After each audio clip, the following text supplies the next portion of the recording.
My wife, 30 years old, and I, 27 years old, just bought our dream home, but it's causing tension in our family. When I was a kid, my grandparents owned a special house that everyone in our family loved. But after they passed away suddenly, we had to sell the house because of all the medical bills and expenses they left behind. It was a really sad time. Even as a little kid, I promised myself that one day I would buy back that house.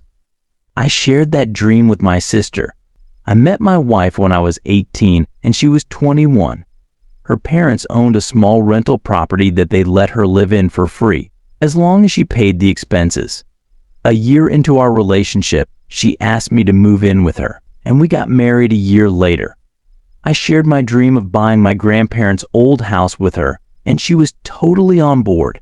We started saving a lot of money for a down payment, hoping that the house wouldn't be sold before we could afford it. Since we didn't have to pay rent, and we both had good jobs for our age and the economy, we were able to save a huge amount of money. My wife's parents also offered a US $75,000 for the down payment, which helped a lot. In total, we saved around $185. About 20 years after my grandparents passed away, their house finally went up for sale, and it was expensive. The house is really big, with 6 bedrooms, a huge yard with a lake, a pool, and even a small guest house. We knew it would cost a lot, so we cut back on spending and budgeted for 9 whole years to make our dream of owning this house come true. My sister was also looking for a house around the same time, but she had a much smaller budget. She and her husband have kids, student loans, and had been renting for years, so they hadn't been able to save as much money as my wife and I had. When our grandparents' house went up for sale, I sent my sister the listing and told her that we were finally going to get our grandparents' home back in the family. She was really excited and told me so, and that was the end of the conversation. My wife and I took the next steps, meeting with the owners and real estate agents, getting the house inspected, and making an offer. They said yes, and we were beyond thrilled. During this whole process, my sister kept telling me how excited she was to have the house back in our family. She said it would be great for her kids to know and grow up in the house, just like we did. Our grandparents' house was always the place where we celebrated birthdays, holidays, and family gatherings. My wife and I wanted to make it that way again. So, when my sister said those things, it didn't seem suspicious. It was a bit strange how she worded it, but it didn't worry me. We had a BBQ at my parents' house to celebrate finally getting the keys to our new home. During dinner, my wife's mom offered to take care of our dogs while we were moving, to make things easier and keep them safe. That's when my sister spoke up. She asked why our dogs needed to be watched, saying that her kids were the real concern. My wife asked her what she meant, and my sister said that her kids would need more supervision than our dogs. She was confused why we'd be so busy that our dogs would need someone to watch them. I told my sister I was the one who was confused. I didn't know she was planning to help us move, and if her kids couldn't be left alone without supervision, then she definitely didn't need to help us pack. My sister then asked why my wife and I would be doing the packing ourselves. I told her the obvious reason: we had just bought a new house. There was a lot of back and forth conversation after that, but I'll skip most of it for now. My sister had a misunderstanding about the house. She thought we were buying it so that either she could rent it from us and eventually own it, or B, we would put the house in her name and she would pay us back later. But we had never discussed anything like that before. When I told her that wasn't the plan, she got very upset. She said it wasn't fair that only one of us could live in the house, and that it was her dream too.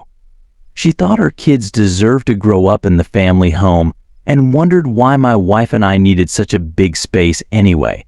My wife explained to my sister that the house isn't the family home anymore, because we bought it and now it belongs to us. We get to decide what happens to it. But my sister told my wife to be quiet and said she had no right to speak in this family conversation. I stepped in and warned my sister that if she spoke to my wife like that again, we would cut off all contact with her. I told her she can't assume we're giving her a house and then get angry when we correct her. We ended the conversation and left. My wife's parents talked to us about what happened and agreed that we were right and my sister was wrong. But I didn't expect everyone to feel that way. My parents sent me texts and voicemails saying that my wife and I were wrong to threaten my sister. They said they were disappointed in me for taking away my sister's dream and that I couldn't understand what it's like to want to give my kids a good home and childhood, like my sister had.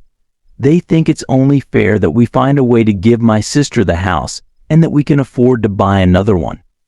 Even some of our more distant relatives have said that it was mean of us to take the house away from her.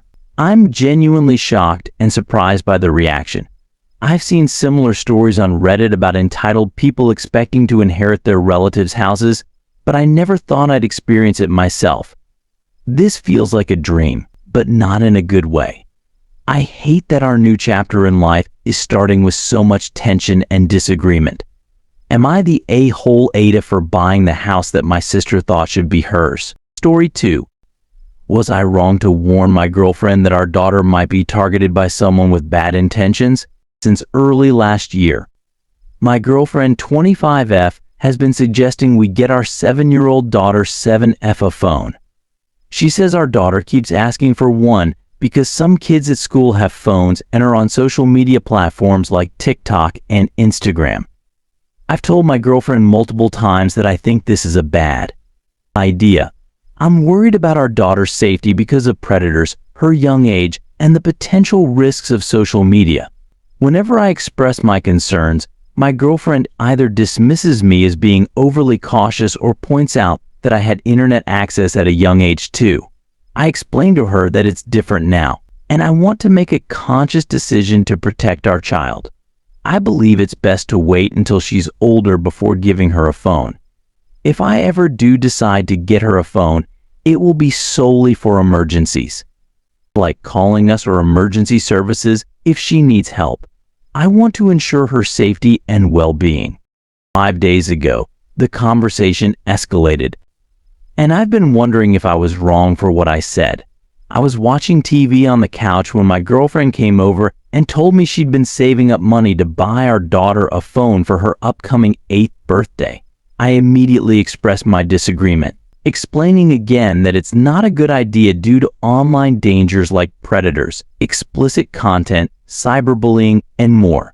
However, she got defensive and told me to stop being fucking paranoid and insisted that nothing bad would happen to our daughter. I reacted harshly, telling her that if she still wants to get our daughter a phone, then so be it, but she shouldn't be surprised if our daughter ends up being targeted by someone with bad intentions. It's been 5 days since our argument, and she's barely spoken to me. Now I'm wondering, was I the asshole for saying that,